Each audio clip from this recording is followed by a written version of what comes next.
प्रधानमंत्री नरेंद्र मोदी ने कारगिल में सैनिकों के साथ मनाई दीपावली। पिछले 9 सालों से लगातार जवानों के साथ सीमा पर दीपावली मनाते आ रहे हैं प्रधानमंत्री।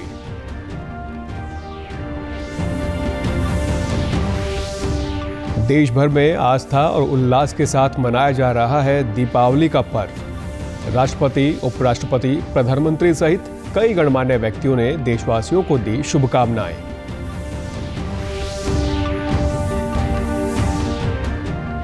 दिल्ली रोहतक यात्री रेलगाड़ी का जींद तक किया गया विस्तार। रोहतक के सांसद डॉक्टर अरविंद शर्मा ने रेलगाड़ी को हरी झंडी दिखाकर रोहतक से जींद किया रवाना।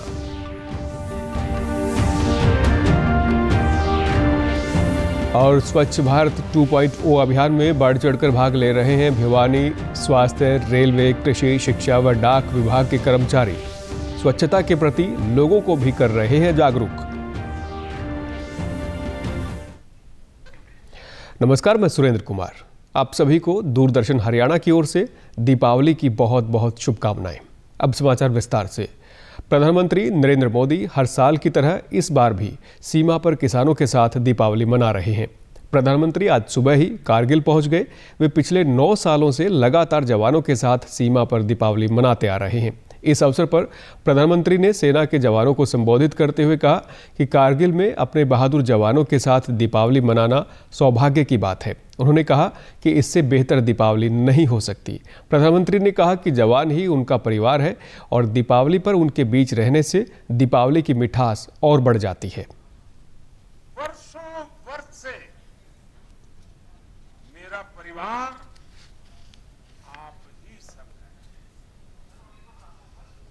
मेरी दीपावली की मिठास आपके बीच बढ़ जाती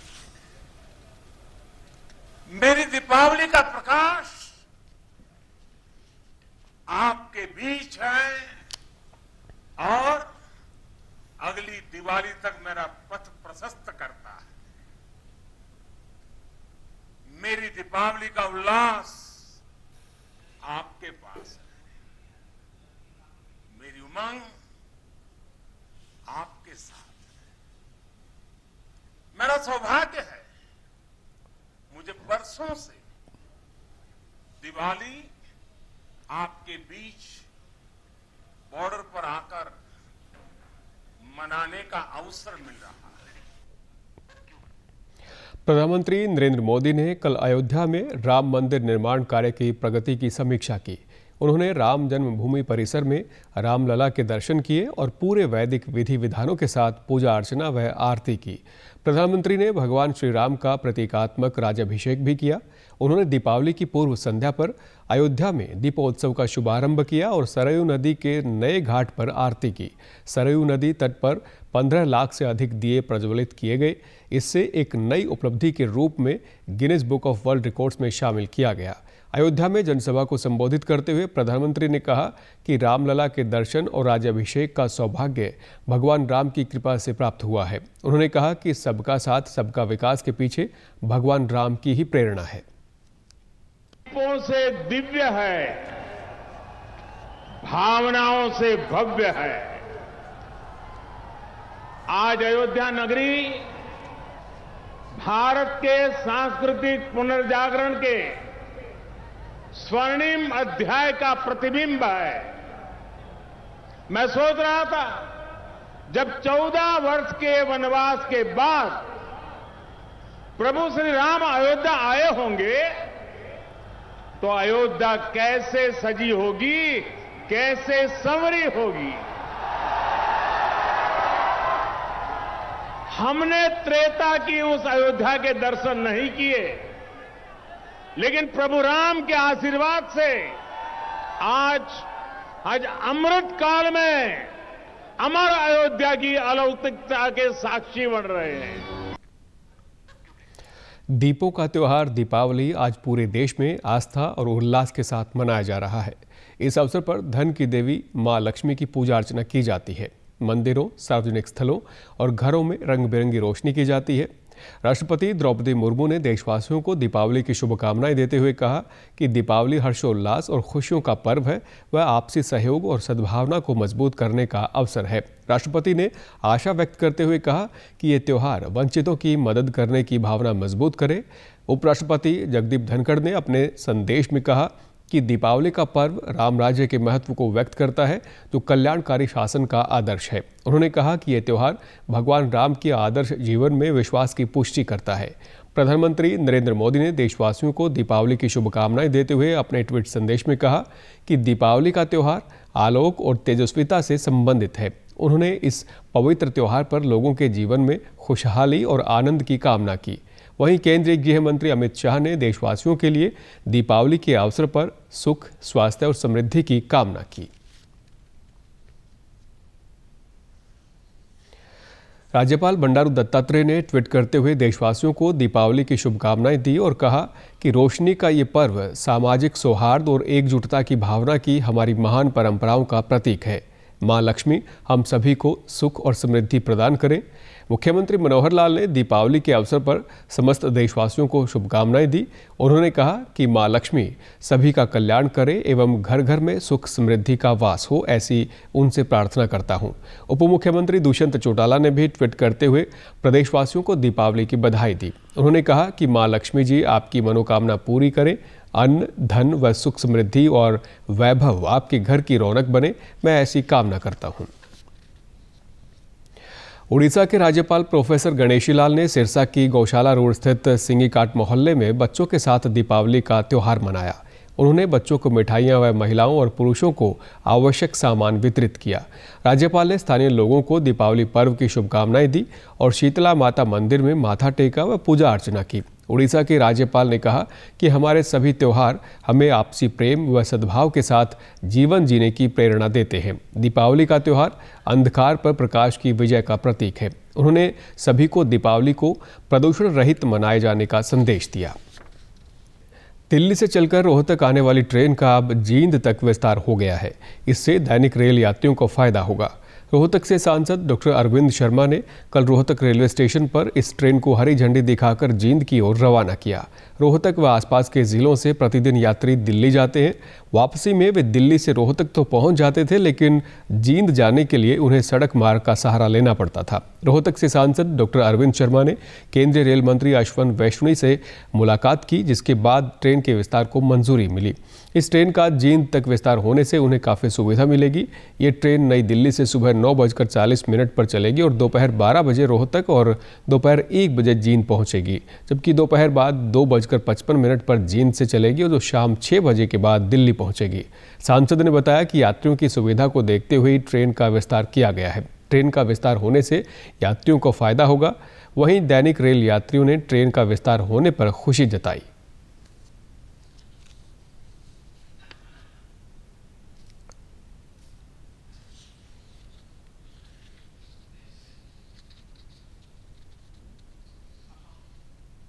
ये ऐसी ट्रेन है जो जींद दिल्ली रोहतक ये ट्रेन थी, इसको जींद तक एक्सटेंड किया गया। बहुत ही महत्वपूर्ण ट्रेन है ऐसे यात्रियों के लिए जिनके ऊपर समय का तो था ही था कि अभी समय बर्बाद होता था, बहुत समय लगता था एक डेली पैसेंजर को अपने घर पहुंचने के लिए।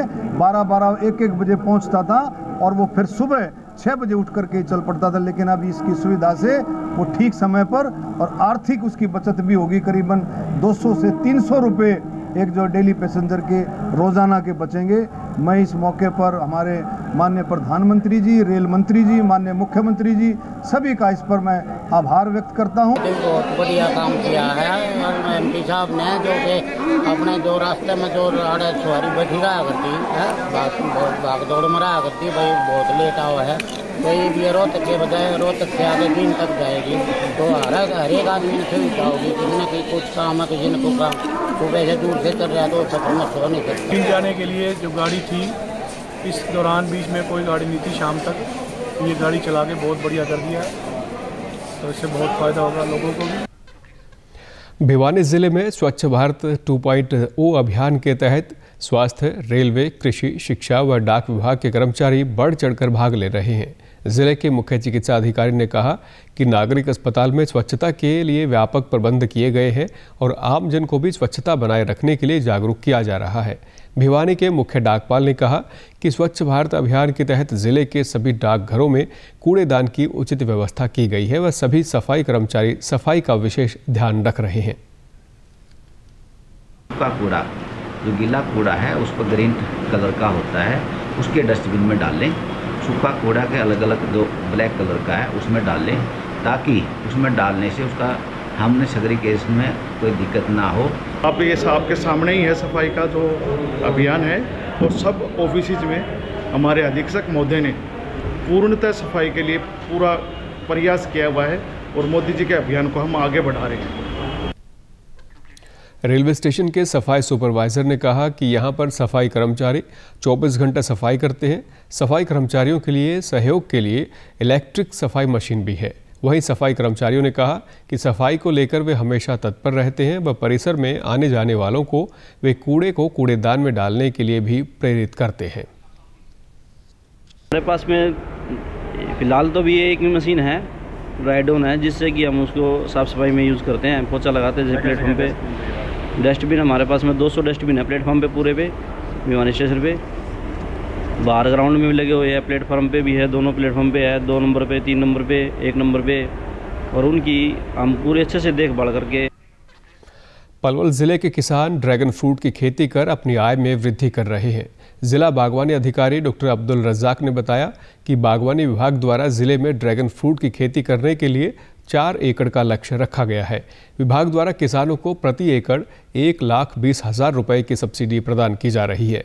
जिला बागवानी अधिकारी ने बताया कि जिले में इस फल की मांग और भाव के कारण किसान भी इसे व्यवसाय के रूप में अपनाकर अच्छा मुनाफा कमा रहे हैं।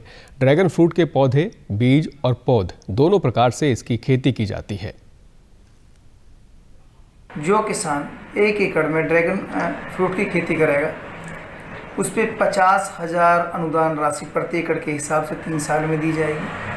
प्रथम वर्ष में 30,000, द्वितीय वर्ष में 10,000 और तीसरे वर्ष में 10,000। इसके साथ साथ क्योंकि ड्रैगन फ्रूट का जो खेती है वो एक ट्रेलेसिंग के सहारे उस पौधे को रखा जाता है। ट्रेलेसिंग के ऊपर जो खेती करने के लिए भी किसान को 1 एकड़ पे 70,000 रुपये की अनुदान राशि दी जा रही है। इस प्रकार कुल राशि 1 एकड़ पे 1,20,000 दी जाती है। कृषि विज्ञान केंद्र मंडकोला के सेवानिवृत्त कृषि वैज्ञानिक डॉक्टर मोहम्मद अली खान ने बताया कि किसान परंपरागत खेती को छोड़कर बागवानी की ओर अग्रसर हो रहे हैं। उन्होंने कहा कि सरकार द्वारा भी किसानों को बागवानी करने के लिए प्रेरित किया जा रहा है।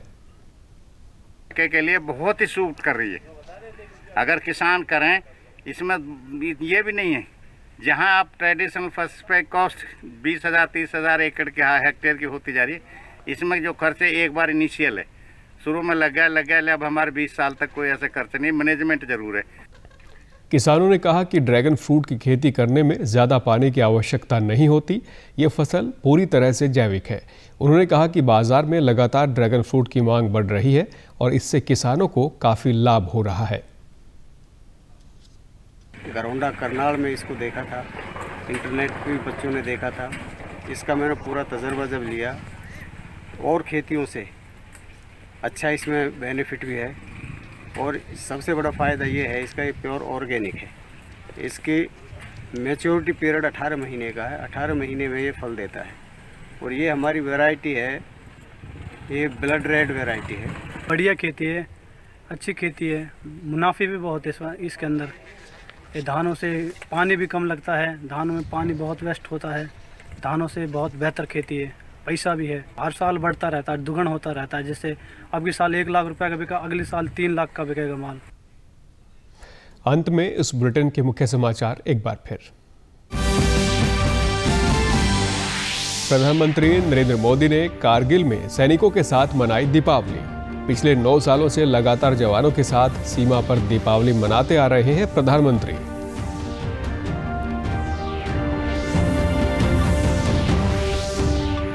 देश भर में आस्था और उल्लास के साथ मनाया जा रहा है दीपावली का पर्व। राष्ट्रपति, उपराष्ट्रपति, प्रधानमंत्री सहित कई गणमान्य व्यक्तियों ने देशवासियों को दी शुभकामनाएं।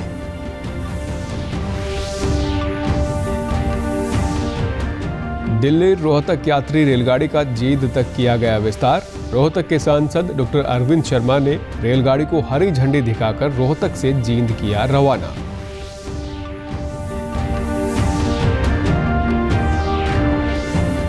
और स्वच्छ भारत 2.0 अभियान के में बढ़ चढ़कर भाग ले रहे हैं भिवानी स्वास्थ्य, रेलवे, कृषि, शिक्षा व डाक विभाग के कर्मचारी। स्वच्छता के प्रति लोगों को भी कर रहे हैं जागरूक। समाचारों में आज इतना ही। नमस्कार।